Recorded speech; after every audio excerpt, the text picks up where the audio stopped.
meski koordinasi makan bergizi gratis dikelola oleh Kodam. Namun pemerintah Provinsi Sumatera Selatan siap berikan dukungan bila dibutuhkan.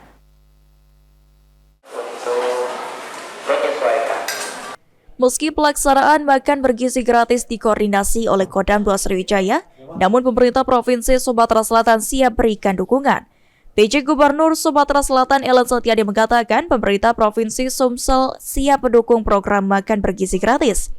Selain itu, pemerintah Provinsi Sumatera Selatan akan mempersiapkan anggaran sesuai dengan kebutuhan program makan bergizi gratis di Sumatera Selatan. Lantaran saat ini program anggaran makan bergizi gratis menggunakan anggaran dari pemerintah pusat, sehingga pemerintah provinsi hanya memberikan tambahan bantuan anggaran jika diperlukan. Sudah jalan di sebagian, memang belum 100% ya, dan itu memang di kita BGN-nya kan koordinasinya dengan Kodam. Kita tetap memberikan dukungan kalau diperlukan, saya sampaikan Pak Panglima, kalau memang diperlukan dukungan, provinsi tetap bisa memberikan dukungan.